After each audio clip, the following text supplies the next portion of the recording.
पिछले दिनों हमने आपको सूचना का अधिकार के बारे में बताया था, है ना। ये एक चित्र देखिएगा, इसमें कुछ लिखा हुआ है। सूचना का अधिकार अधिनियम के अंतर्गत आवेदन का संभावित प्रारूप, मतलब आवेदन किस प्रकार से सूचना का अधिकार के लिए बनाया जा सकता है। ठीक है, सबसे पहले आवेदक का नाम, पूरा पता, दूरभाष संख्या जिसे मोबाइल नंबर कहते हैं यदि हो तो, है ना। आवेदन देने की तारीख, कार्यालय का नाम, कौन से विभाग से आप जानकारी प्राप्त करना चाहते हैं और क्या जानकारी चाहते हैं उसके बारे में विवरण लिखना होता है।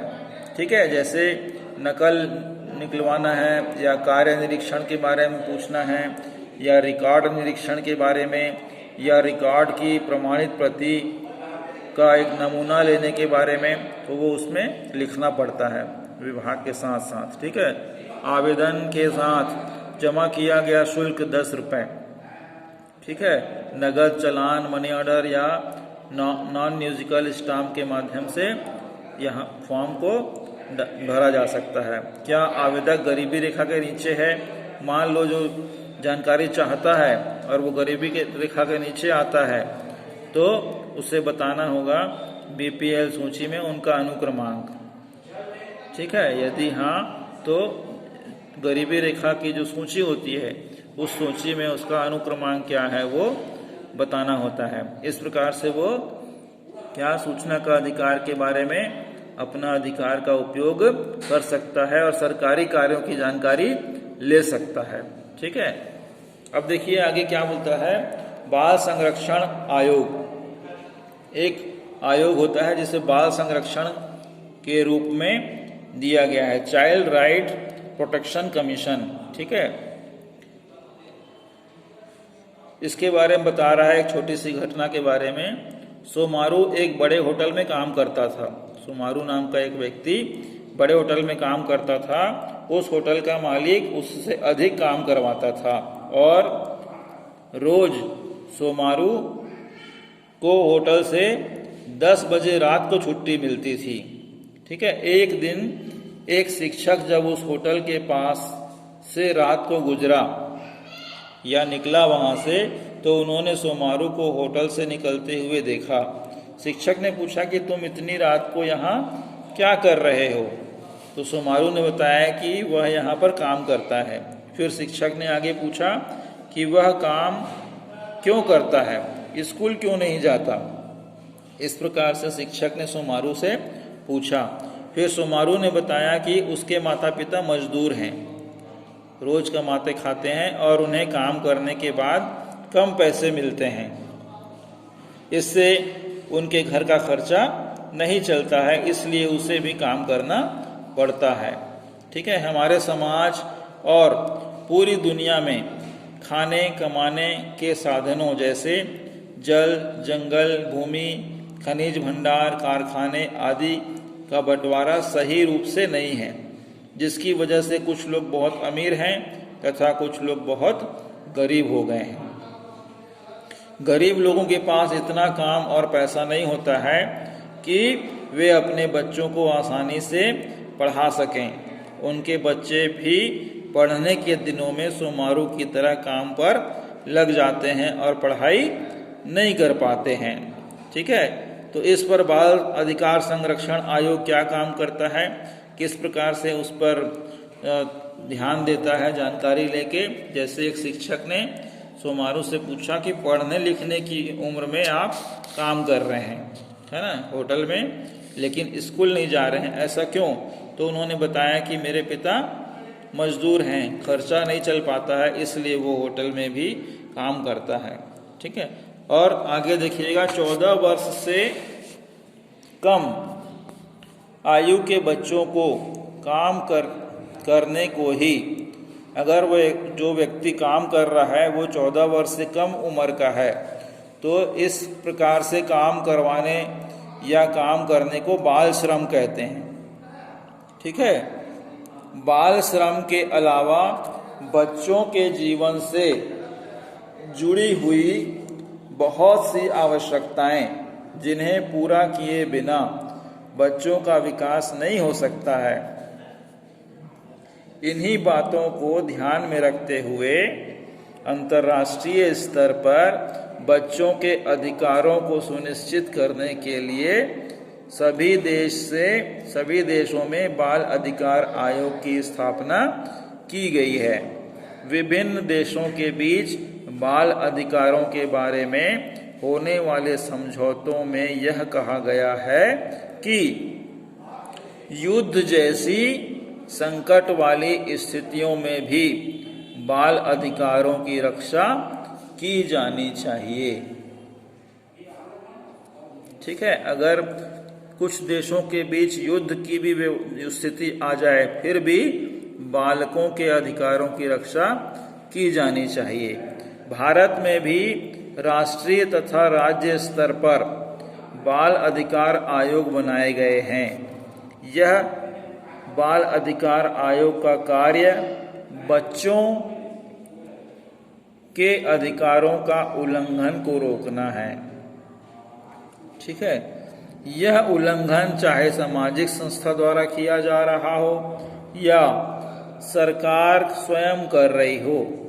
बाल अधिकार आयोग विशेष रूप से बच्चों पर होने वाली हिंसा, स्वास्थ्य, शिक्षा, क्रय विक्रय तथा उनके श्रम के शोषण जैसे मुद्दों पर विशेष रूप से ध्यान केंद्रित करता है।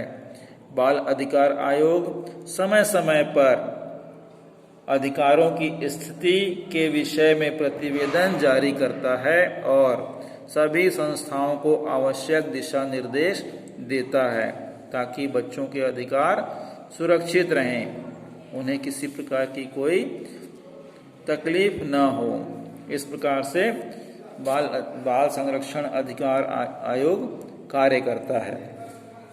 ठीक है, बाल अधिकार शिक्षण संस्था का जो आयोग का पता है वो है हमारे छत्तीसगढ़ का A34 सेक्टर 1 शंकर नगर निगम जोन कार्यालय पानी टंकी के पास रायपुर, है ना। टोल फ्री नंबर है।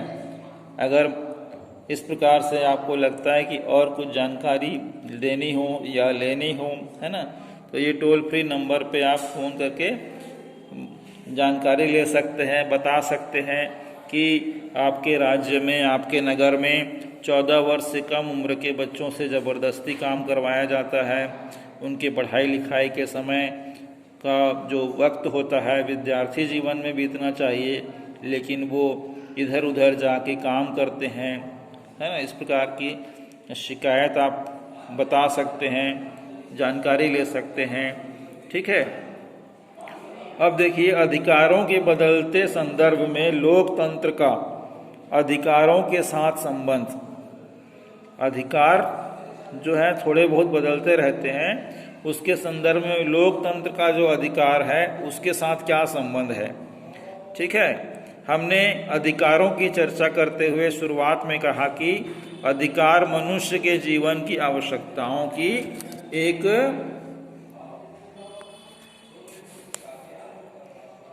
एक अवधारणा या विचार में बदलाव के साथ बदलते रहते हैं। कुछ मूलभूत आवश्यकताओं के अलावा जीवन के बहुत से बिंदु समय समय पर समाज और मानवीय जीवन में महत्व हासिल करते हैं। पूरी दुनिया में इस वजह से अधिकारों के संदर्भ में पिछले कई दशकों में बदलाव होता रहा है।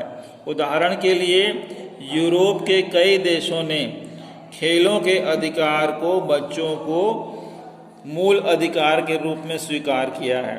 जो खेल का अधिकार है वो बच्चों का मूल अधिकार के रूप में स्वीकार किया गया है। कहाँ? यूरोप में।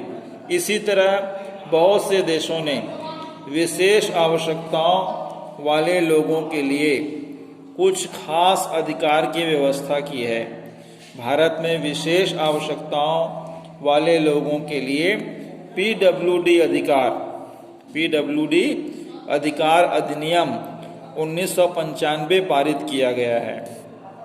1995 में इसमें क्या है, विशेष आवश्यकता वाले लोगों के लिए शिक्षा, नौकरियों तथा पुनर्वास जैसे विषयों पर विशेष व्यवस्था की गई है। पुनर्वास मतलब उसे पुनः बसाना, पुनः उन्हें जैसे मान लो कहीं पर कुछ बाढ़ आ गया, भूकंप आ गया और विशेष रूप से पिछड़े हुए हैं, तो वहाँ के बच्चों के लिए शिक्षा, नौकरी और उसके पुनः बसाने के लिए विशेष व्यवस्था की गई है।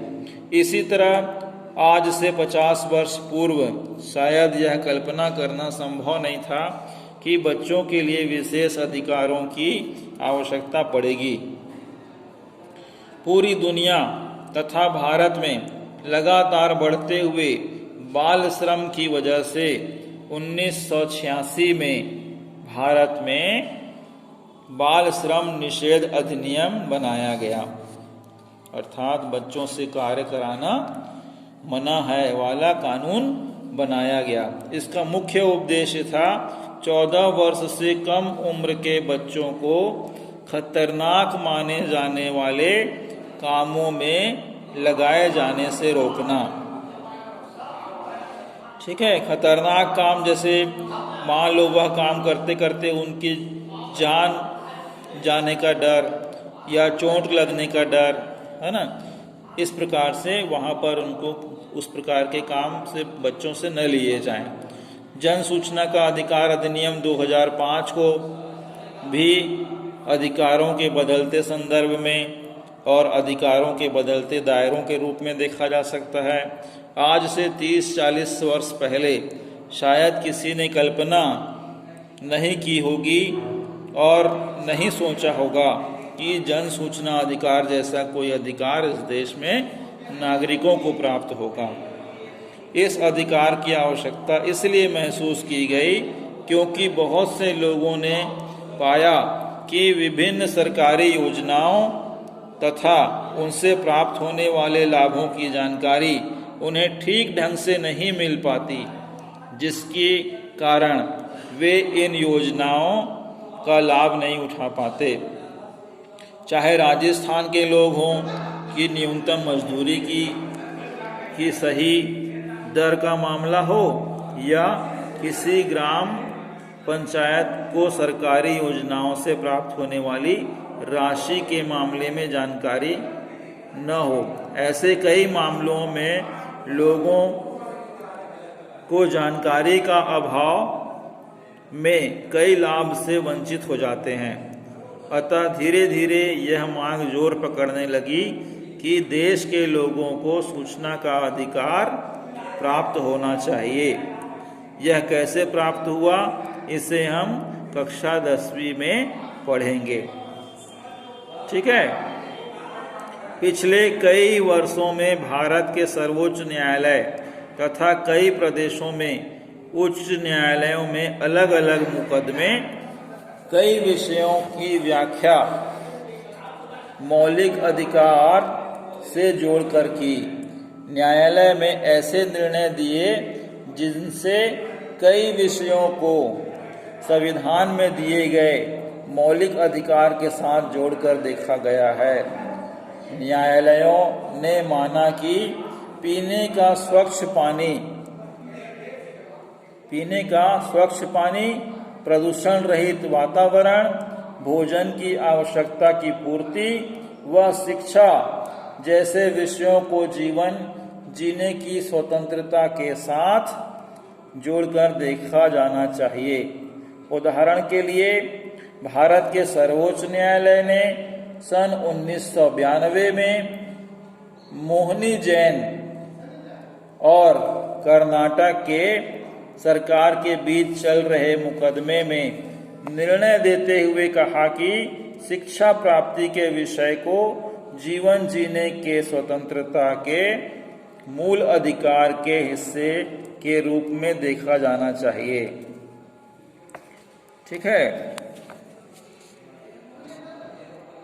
क्योंकि शिक्षा से ही मनुष्य का अपना सम्मानजनक ढंग से जी सकता है तथा जीवन में प्रगति कर सकता है। इसी आधार पर संविधान के 86वें संविधान संशोधन 2002 86 संख्या में संशोधन किया गया के द्वारा शिक्षा को मौलिक अधिकार के रूप में संसद में पारित किया गया। ठीक है, इस उदाहरण से यह स्पष्ट होता है कि समाज द्वारा की जाने वाली यदि कोई मांग उचित और सार्वजनिक हित में हो तो संसद और न्यायालय उसे कानून द्वारा पारित करके अधिकार के रूप में मान्यता दे देती है। ठीक है, तो इतना ही आज आपको बताएंगे और आगे की पढ़ाई आपको अगले दिन कराई जाएगी। आप भी पुस्तक को पढ़ते रहिए, जहाँ पर कुछ थोड़ा सा क्लियर ना हो तो उसके लिए आप हमसे संपर्क करके पूछ सकते हैं। ठीक है, तो आज के लिए इतना ही। अपना ध्यान रखिएगा, खुश रहिएगा, स्वस्थ रहिएगा। आपका बहुत बहुत धन्यवाद।